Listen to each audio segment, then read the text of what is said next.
Just want to say welcome to everybody to this service. Sorry I'm not here in person to thank everybody and to greet you all for coming out and to this tribute to our father. Just in case you don't know who I am, I'm Sam Frost. I'm the baby of the family. Carol obviously above me, Michael, and then David. And yes, I've always been known as the baby in the family. I was on my way to the airport this morning.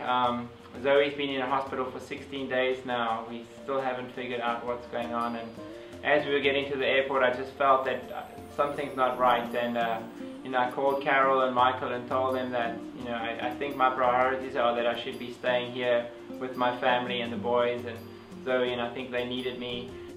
It was a tough decision because I've got two things, two issues that I'm dealing with, but in reality it was an easy decision because I knew what my dad would say. My dad would say, kind of stay behind, the family needs you, and that's kind of what I based my decision on, and not coming out. So we want to thank everybody for all the phone calls, emails, text messages, Facebooks, just from all over the world. It's been really keeping us warm just to hear all the messages. It's amazing to see how somebody impacts our lives once they passed away, and obviously by getting all the messages, that's obviously what my dad did. He was so inspirational to others, and I didn't realize how he impacted other people's lives as well as ours. Whether I would be in DC or Stellenbosch, it was never too much for him, no matter what it was, and somehow he would always make a plan to figure something out. So nothing was ever too much for him, and just something like that just keeps inspiring us at these moments, and just kind of pulls us through. It was in 2010 I was down in December. We all had a wonderful family holiday, and even at that time it was just amazingly apparent to see how kind of all he did was just help people, and he in dedicating his life to Mom and whatever he did for the for those many years, whether he gave up golf to look after her, it was just absolutely amazing. I mean, one could never ever imagine that somebody would pay such a price to us as kids, to us as grandkids. Always phoning just to see how everything went. It was like the birthdays, there was never enough coming from him, and we're just ever so grateful. My dad came to watch the first cricket game. I think I was 8 years old, and I was at the crease batting left-handed, and I took a run and I went to the other side, and it was my turn to bat again, but suddenly I was batting right-handed, and my dad was clearly showing me from the side, no, turn around, turn around. So that's one thing that stood out, that he was always there for us for all the sporting events.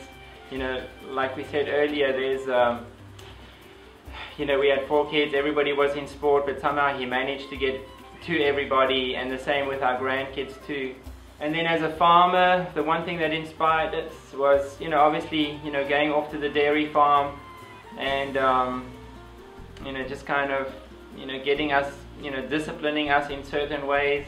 One thing that stands out, my dad would never throw a piece of wire away. He would always keep a piece of wire with him instead of throwing it away or on the roof like we always used to do, because he simply believed that wire he will need to help somebody to do something. Whether it's something that needs to be tied, at least he knows that he will have something at that time. And that's just, the story that I said earlier, that how he wanted to just help others. That was just a fine example again of how he was thinking ahead, not throwing the wire away because he knew it would come to somebody's aid. Amazing, amazing. Another story that stood out, when I was, just before we were leaving last year, we were sitting in the house doing something, and 2 of the Omas walked into the villas, and we were in the middle of something, and they said, "Oh, Donnie, can't you come and help us?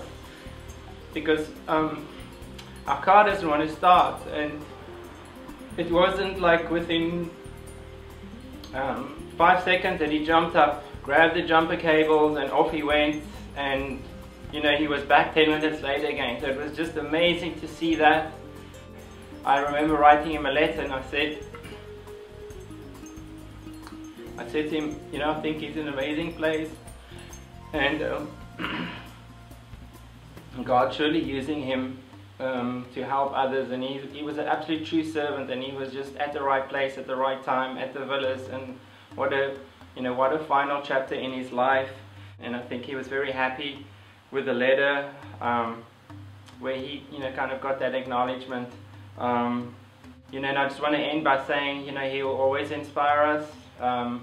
When we have our dark days, we will look and see all the good things he does, and we will cherish in the inspiration that he gave to us. And God bless you. And like David said, make sure the golf course is ready for when we get together. Thank you, and God bless you all. Amen.